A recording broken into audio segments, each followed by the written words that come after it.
You know what time it is today? It's top 30 season, baby. So we're going to get straight into it. It was my One Piece top 30 list for 2022. I enjoyed doing this last year, so I really wanted to do it this year, and I actually wanted to put a bit more thought into it. Because last year there was a lot of bias. Like I put Kizaru quite low because I just didn't have that big of an impression of him. Now things changed. I had a lot of opinion changes over the last year. You'll see with this list. I still have a few of my original takes. There's a few changes in terms of placements for Yonko's and stuff, and Luffy's placement has changed. You'll see the list. I'll show the list on screen near the end. We're going to go through them individually, probably. I might change it. If I change my mind and decide to go through them as one big conglomerate, you'll just see the list here to the left or to the right. And I haven't decided where I'm going to put it yet, but you'll see when the video's out. So, but let's get straight into it now, okay? We're going to start with my number one, which was Shanks / Emu, right? I saw a lot of people put Emu on their list this year because he's been a lot more prevalent. And I actually wanted to talk about this, right? I have decided to put Shanks equal to Emu, right? Emu is the final boss character. He is the guy who's probably going to be the top of the verse until Luffy brings him down. Now, over this year, I have had thoughts and things where I kind of prefer if Blackbeard was the final antagonist. Like, I love the idea, right? Blackbeard is supposed to be pure, absolute, pure chaos, right? That's what he is supposed to be. So to me, the perfect way to do this is when the quote-unquote order of the world government is gone. The final boss, the big villain is the chaotic Blackbeard. And it would actually be interesting if Blackbeard's the one to take out Emu. You know, we're all talking about, how he's going to take out Shanks and he's going to kill Shanks. But what if he's the one to take out Emu and bring in an era of chaos, which Luffy has to put an end to then? Which is what I'd find more interesting than maybe him taking out Blackbeard at Laugh Tale and then we have Emu to deal with. I'd actually rather they deal with Emu first. But that's my justification for why I could see Blackbeard being number one eventually. But let's talk about Shanks first, right? Because obviously, I didn't have Shanks I think I had Shanks top 4 last time, didn't I? I don't remember. I didn't have him at number 1. But I think Film Red finally put me in my place, maybe the side. It's pretty obvious. I like the fact that Mihawk might be, but Shanks is all his feats this year are just too good, right? And let me justify real quick why Mihawk's not right behind him as well, real quick, because I'm pretty sure I put Mihawk number 3, didn't I? Let me just double check the listing real quick. Yeah. So my justification here is that Mihawk solely focuses on the blade aspect of combat, so even if his hockey is equal to Shanks's, we saw Shanks's AoE abilities. Like, he could take out hundreds, if not hundreds of thousands, if not millions of people in one strike of Conqueror's hockey. He took out Vice Admirals. Like, he literally made Vice Admirals conk out, which is an unbelievable feat, because Vice Admirals are like Doflamingo level, roughly. A little weaker than Doflamingo. Like, they're top 40.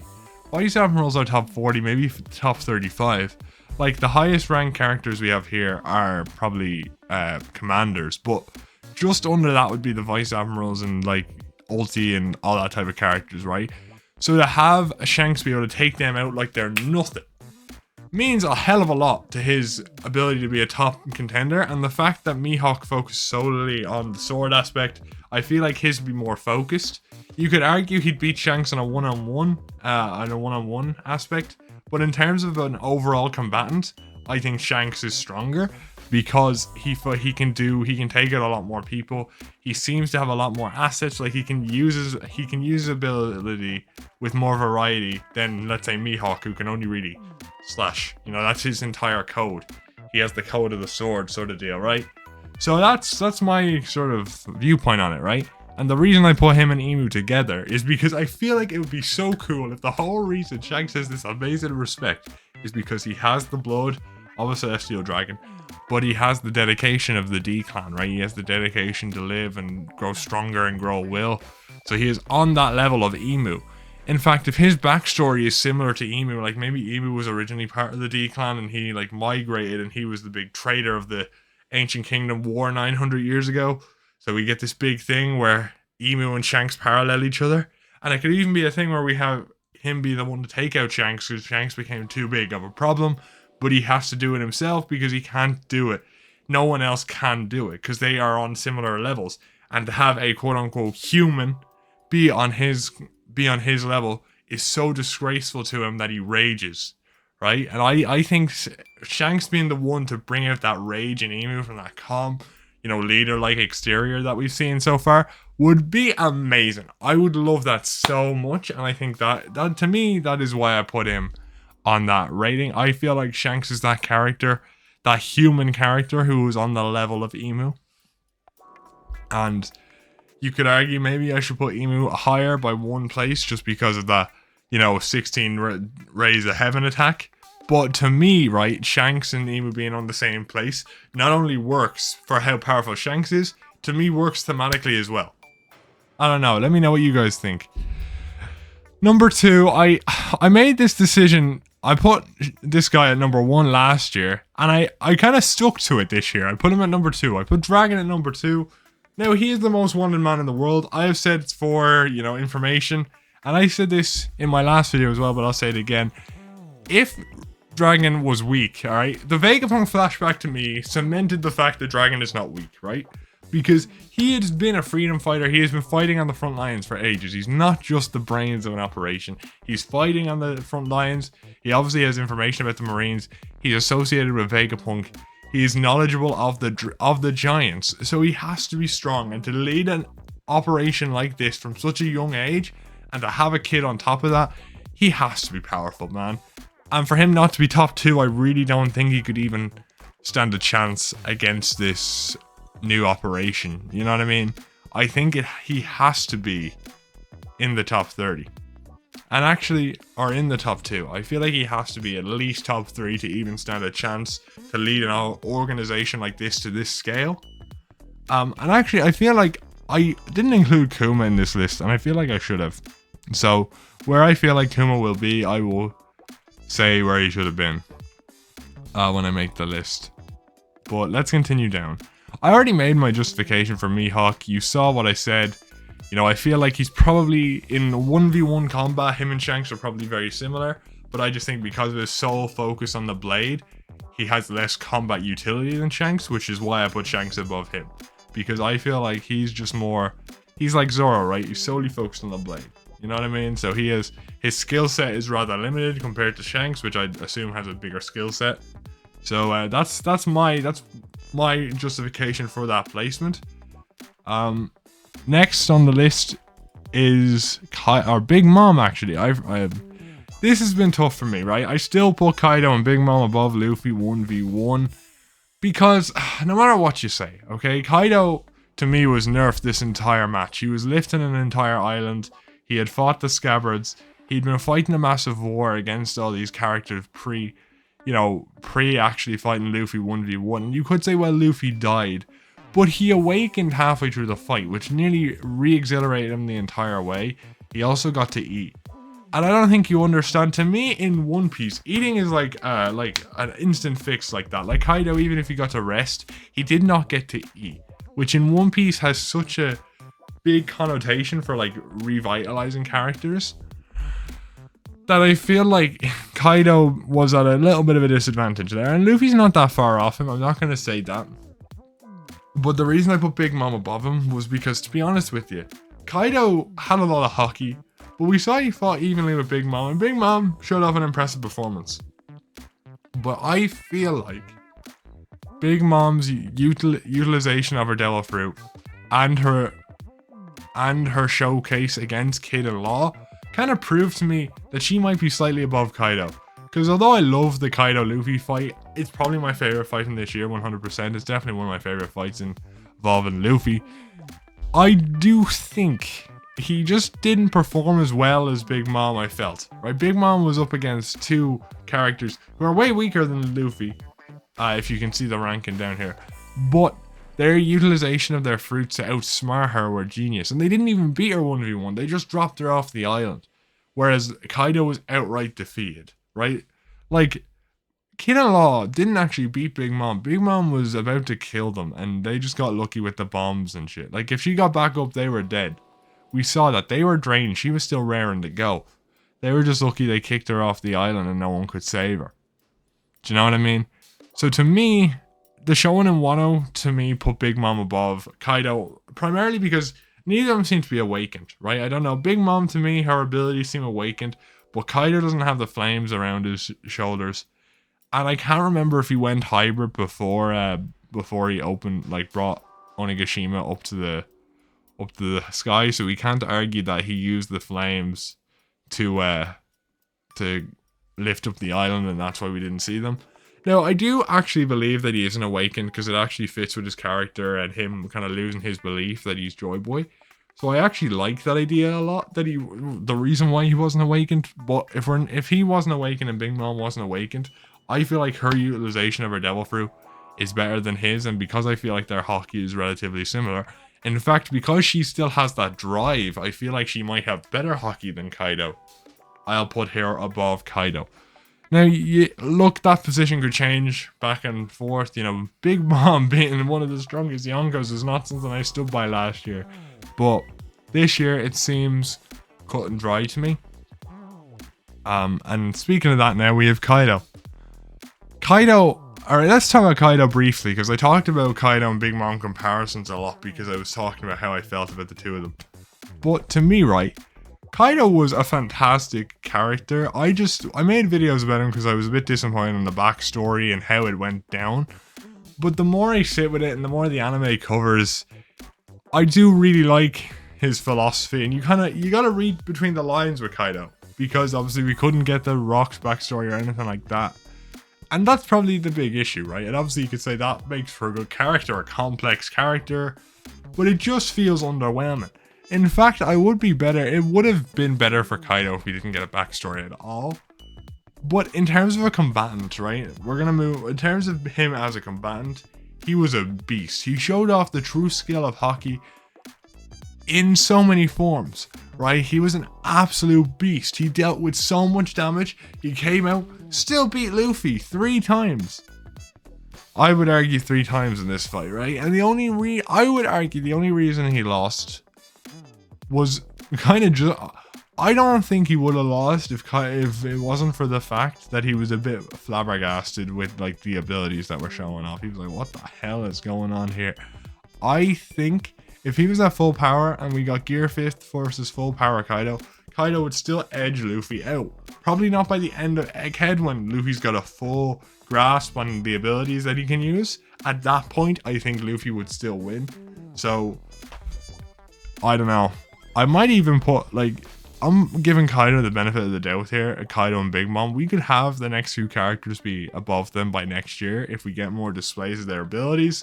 But we'll see as it goes on, right? Kaido to me was a fantastic combatant. The pure raw and ruthlessness of Kaido was fantastic. And I enjoyed his fight with Yamato.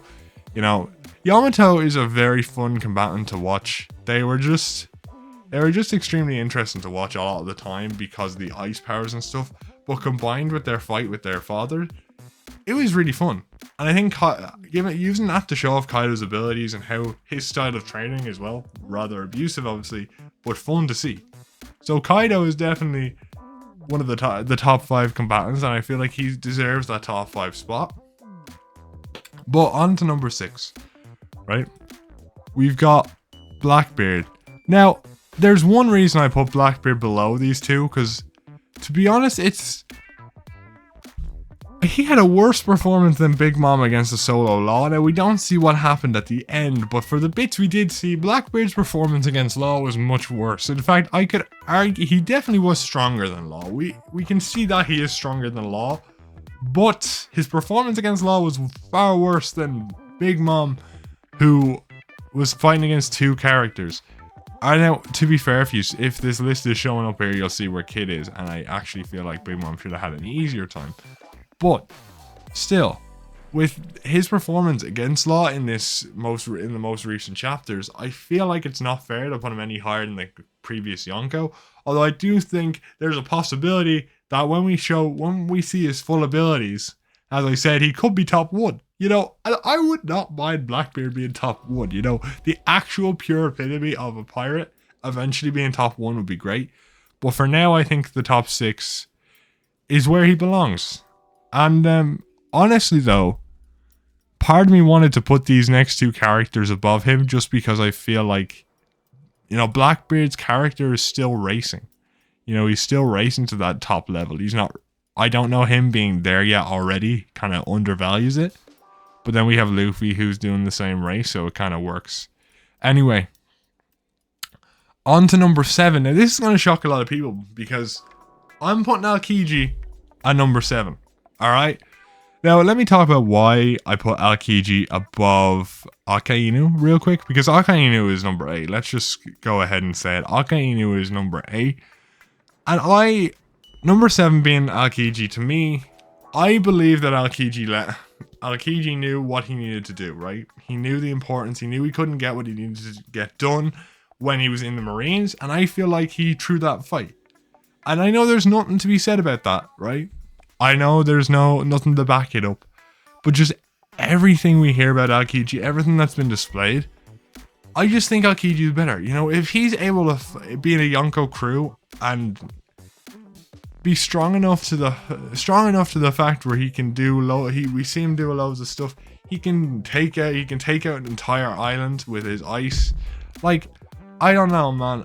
I feel like Aokiji threw that fight, and because I feel like he threw that fight, I feel like he's slightly stronger than Akainu. You could argue either way because Akainu might have the actual physical advantage against Aokiji, but I think I've got to go with my gut on this one, right? And that's really my only justification for this. They are definitely even enough, right? Akainu, I feel like, is more underwhelming as the series goes on. He has no backbone. He doesn't really go out and do shit anymore. He's like a pencil pusher now. He's become one of those type of pencil pushers. He's become exactly what he hated about Sengoku, and I don't really like that. And I feel like it made him a bit rustier as well. I feel like Akainu might be a bit rustier than he was 2 years ago. So I feel like this statement, even if we don't take the idea that Aokiji threw the fight, still works because I think Akainu got weaker over the last 2 years.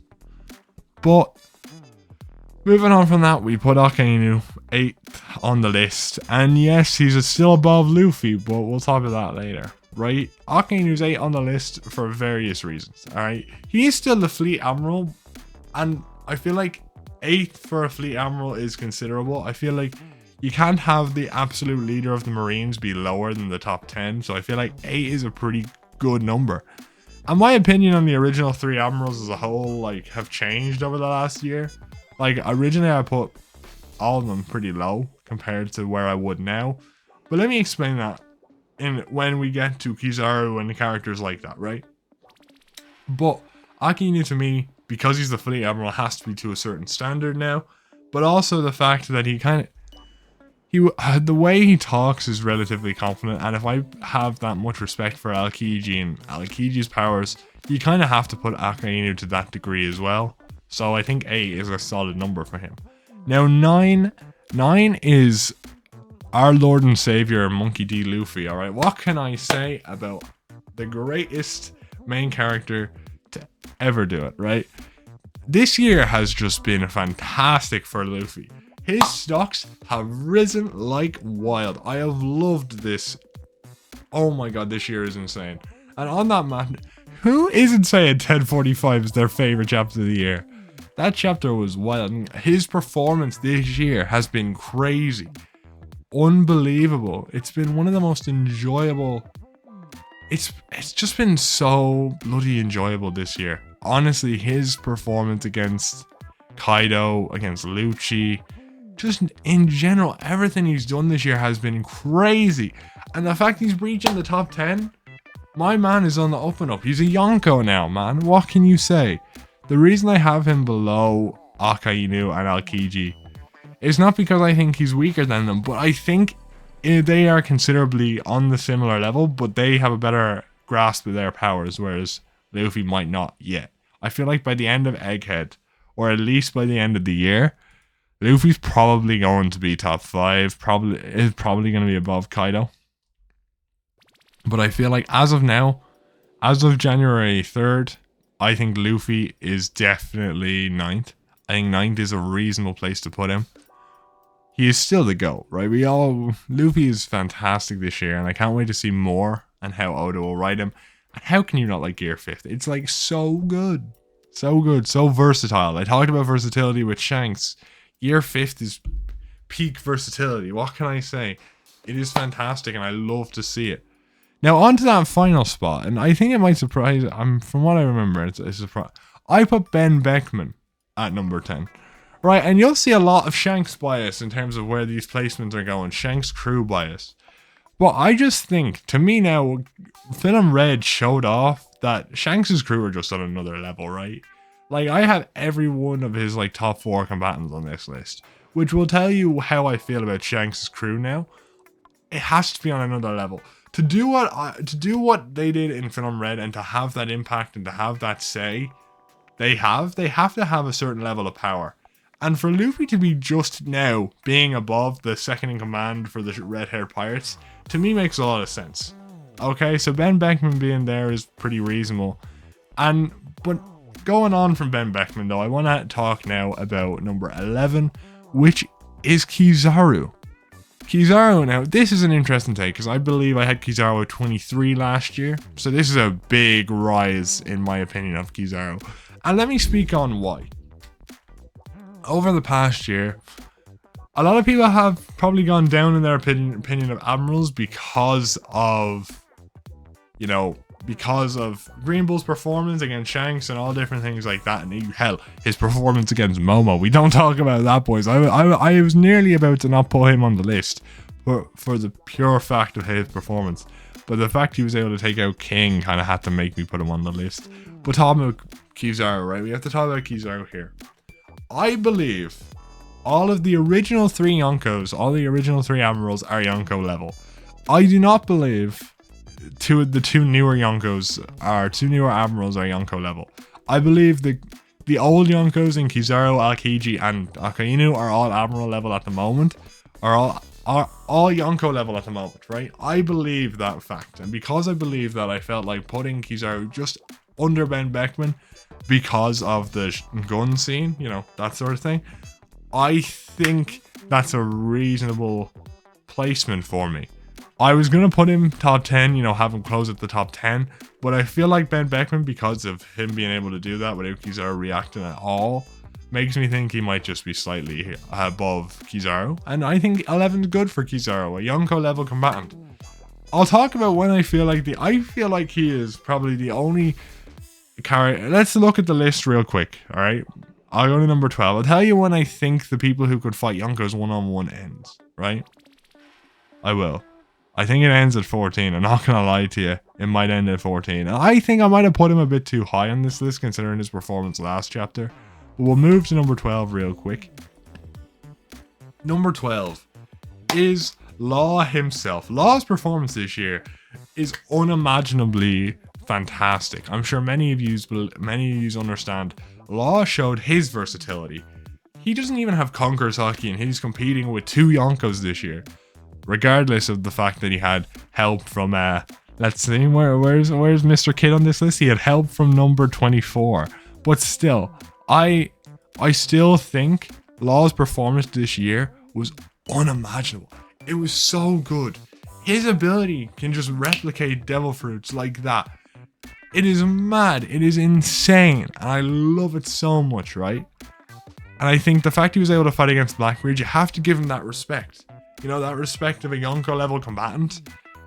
Even if it's a lower level Yonko level combatant, it's still considerable, right? What can I say? It's still a considerable level of strength. And I feel like he just showed, like, Puncture Willy was an unbelievable ability. He went from Onigashima to the ground. It was a massive sword attack. It was crazy.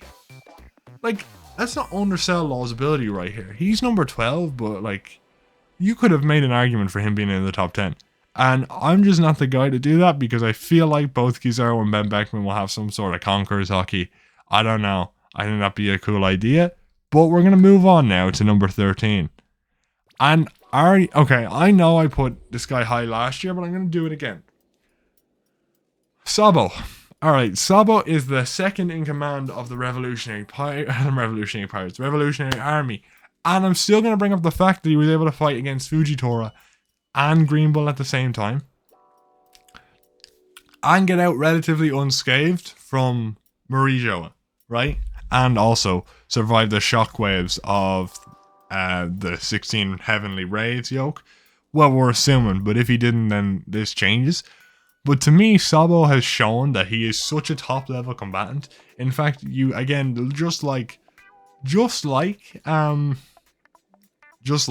Law, you could argue for him being top 10. Because if he can take on two of the weaker admirals, I feel like he might be able to take on Kizaru, meaning he could be top 10. So I'm iffy on where I would put him right now, but I feel like 13 is a reasonable number.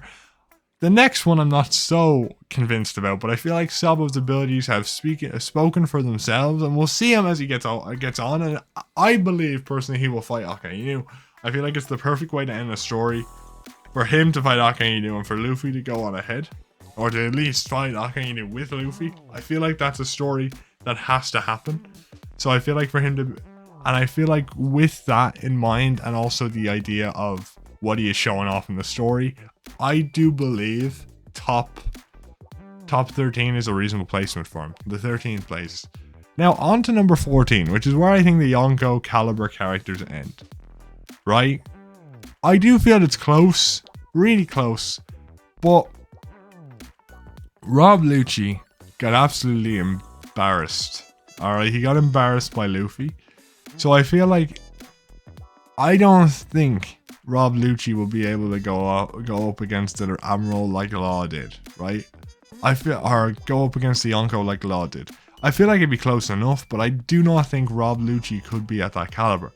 The reason I have him above characters like Garp and Rayleigh and even Zoro and Sanji, I have Rob Lucci above these characters, and the reason I do is because he clashed with Luffy. Whether Luffy was joking around or what, he still was able to clash with Luffy without getting knocked out or destroyed.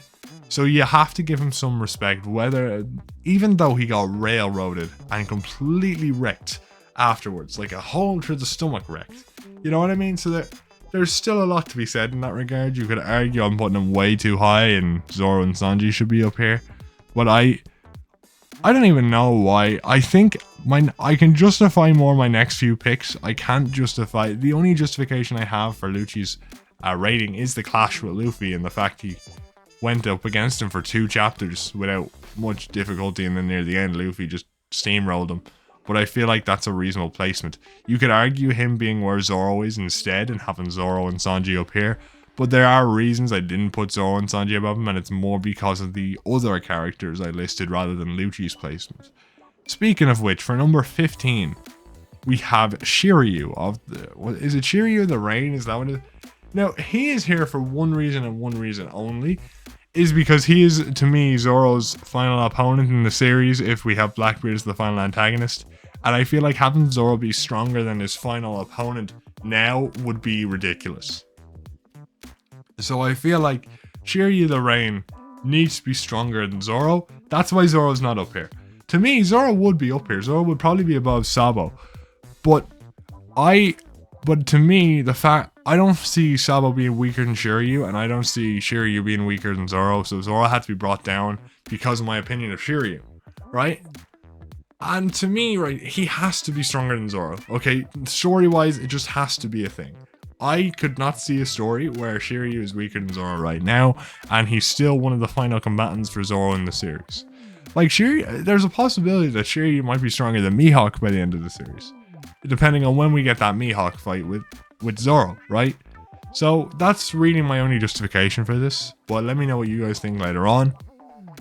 Moving on though to another pick I think will be tough. Yeah, I'm putting Garp at number 16.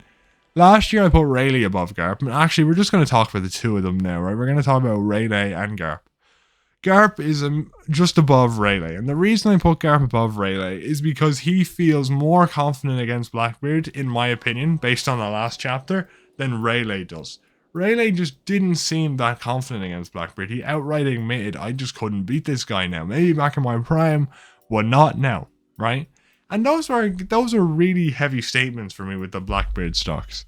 But I feel like just because of Garp's confidence against Blackbeard, and the fact he was literally a rival to Roger, he was like, you know what I mean? And I don't think that with his confidence against Blackbeard and that statement makes me feel like he is just above Rayleigh, and then Rayleigh is right there. I feel like him being under Kizaru enough where Kizaru could handily beat him makes sense, because he said, like, look, I can only hold you off. I can't do both at the same time.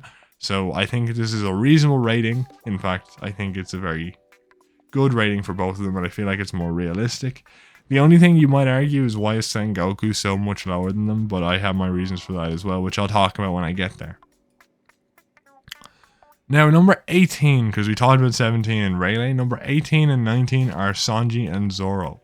Or Zoro and Sanji, apologies. 18 is Zoro, 19 is Sanji. I gave my reasons for why people are above each other, and my clear reason for why Zoro is above Sanji is solely because of the Conqueror's Haki. I feel like they're very comparable to each other, and they're very comparable characters. And I feel like my same reason for having Zoro lower than he actually should be is solely because of the control. We saw he didn't have that much control of his Conqueror's Haki. We don't even know if he can do it without Enma. So this fight against Kaku will probably show us if Zoro is probably stronger than Rob Lucci. And I'll make amends to this next year, of course, but I feel like this is a reasonable placement for the two characters, the two wings of the Pirate King. So I'm happy with it. I think 18 and 19 is pretty reasonable. I feel like they could have, those two together could have given Kaido a decent fight and done what Law and Kid did against Big Mom. I feel like those two characters are Yonko level combatants combined. So I feel like that's a very reasonable placement. Now, to me personally, this is where the list gets really controversial. We're going to be talking about number 20, which is Fujitora.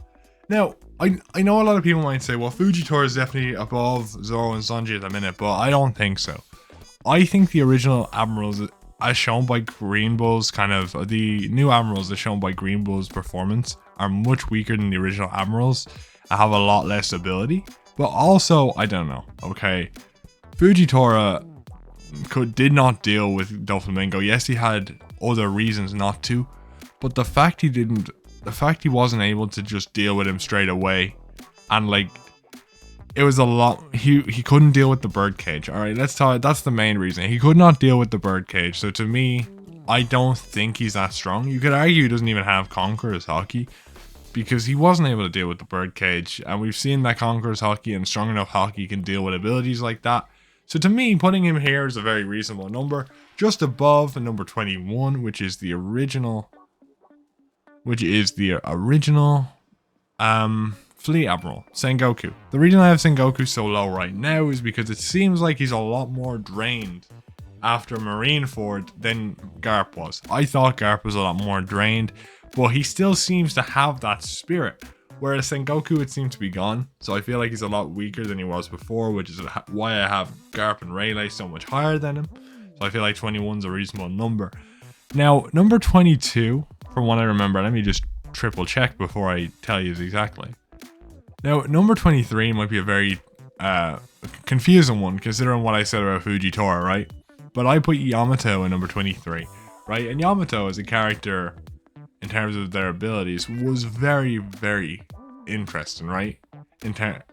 They were fighting a lot like Kaido, but they had their differences in a way. But we saw the difference in their Conqueror's Haki to Luffy's Conqueror's Haki, and to me, they're a lot weaker because of that and their lack of experience outside of Onigashima. Yes, they had one of the top 5 as their main combatant, but just their performance was not as impressive as I feel like characters above them, and their importance to the story is a lot more diminished than I thought it would be last year. So I feel like 22 is a reasonable number. Now, the next character I have a lot higher is Boa Hancock at 23. Now, Boa Hancock being there to me makes a lot of sense, right? She fought with Blackbeard for a little while. She defended her country against the Seraphim. On top of the idea, right? And she fought against Kobe as well. On top of the idea, she has Conquerors. She has the potential for Advanced Conquerors. If she had Advanced Conquerors, I'm telling you right now, I would probably put her above Fujitora. But because we haven't confirmed that just yet, I feel like just below Yamato, who was confirmed to have Advanced Conquerors, is a reasonable ranking for her. Now, Boa is going to be insane, especially if he ends up with Luffy. Like, you've got to have a character who's ending up with Luffy has got to be an absolute destroyer of worlds. All right, and I feel like Boa fits the bill right now and is a very strong character, and is probably going to be up there as the series progresses. Now, the last one here, 24. I think Kid. All right. Kid is showing that he is just underwhelming as all hell. I enjoyed his fight with Big Mom. I tried to hype him up afterwards. But it's just,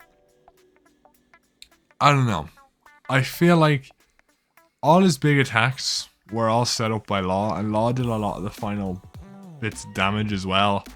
And I feel like he hasn't fought against an Emperor 1v1 to the same level that, Law did with Blackbeard, right? We didn't see that with Kid. And again, with someone with Conqueror's Haki who doesn't have advanced or never used it, or probably hopefully we'll get it this arc. But he just feels a lot more weaker than Law. Law gave off a very, very impressive performance, and he just didn't do that. So I feel like this is a reasonable placement for him, but let me know what you guys think. Now, number 25 is Lucky Roo. Alright, I think Lucky Roo being here is pretty reasonable, right? He is one of Shanks's commanders. And I feel like I would even put him above. You could argue with me any day, I might put him above Kid. But I feel like the fact Kid fought against Big Mom, I have to put him above Lucky Roo.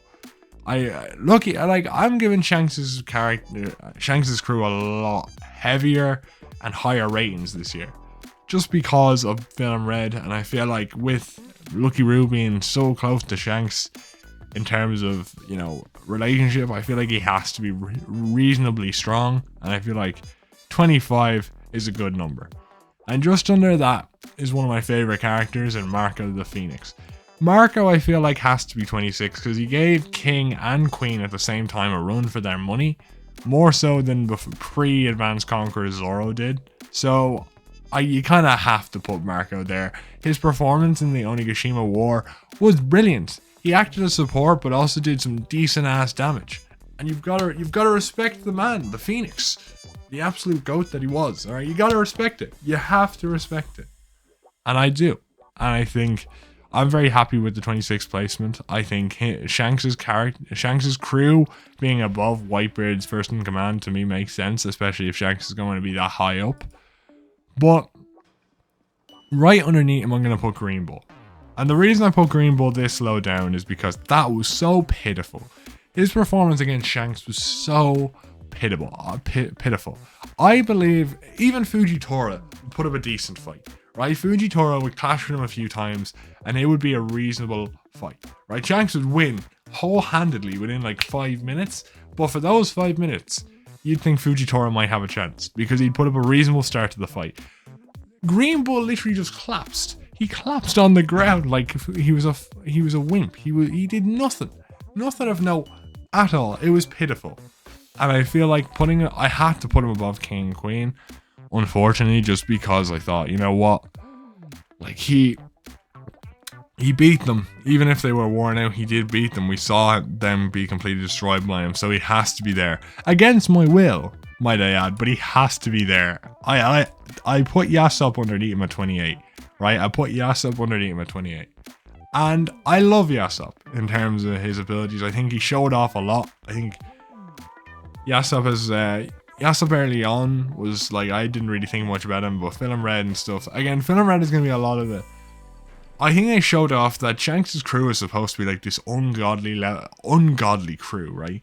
And to have Yasop, I'd say fourth strongest on the crew, be stronger than most of the first commanders of Yonko crews, I think is a reasonable placement here, right? I honestly do. I think this is reasonable. It's a really good placement for him, and that's all I'm going to say about it. Now, this placement right here, number 29, is going to be King / Katakuri. Now, I'm going to be honest with you. The reason I didn't put one above the other is because I wanted Jinbei to be in the top third. Okay, and that's why they're even out. I would argue that Katakuri is slightly stronger, but I feel like Zoro at that point was equal to Luffy at Whole Cake, so the fact they were both dealing with them pretty handily, to me, puts them on equal footing. You can argue either way. I don't have much to say, but all I'm going to say is that I feel like they're equal. I feel like Yasop and Green Bull could beat them, and Marco and Lucky Roo, I feel like could beat them all pretty handily. But let's be honest, Kid would probably struggle, but we don't talk about Kid, right? Now the final one on this list, and I've said it now, I've said it already, but we're gonna talk about this again. My final pick for the top 30 of 2022 is the Knight of the Sea, a 1 billion berry man, Jinbei, the second son of the sea, Jinbei. And as you all know, I love Jinbei. I think he's fantastic. And I feel like his fight undersold how strong he actually is.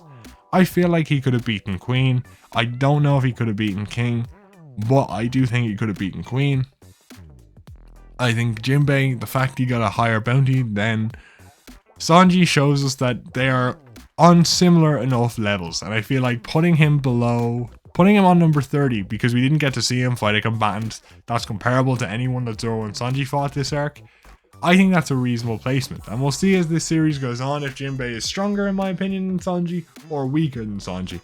But my opinion is not made just yet. So I think putting him at number 30 is a very reasonable placement. Let me know what you guys think down below. But with that being said, that is my top 30 for this year. One Piece was insane this year. One of the best reads I've ever had. And I know, I started decreasing the release of videos and stuff near the September mark and stuff. I'm hoping to bring it back and get more on board. It was just the start of leaving cert year, so I was very focused on that and still am, but hopefully I'll kind of find a better balance. This year for One Piece was fantastic. Did I miss out on Gear 5th reveal because I was in surgery? Yes, but I hope to get to talk about the rest of One Piece on this channel for years to come. Oda has said it's not as short as we think it is, so I'd say we're at least getting another 5 years out of this, and I'm excited to be there for the 5 years. And the top 30 is one of my favorite things to do, because I just get to talk about my opinions of these characters and why I believe some are stronger than others. But I love other people's lists, so I didn't watch them, and I'm waiting until I upload this video to watch everyone else's top 30, so I hope it's an interesting list. And I hope I get slandered for this. Alright, with that being said, thank you for watching, and hope you had an amazing Christmas and New Year, and I will see you all in the next video. Goodbye.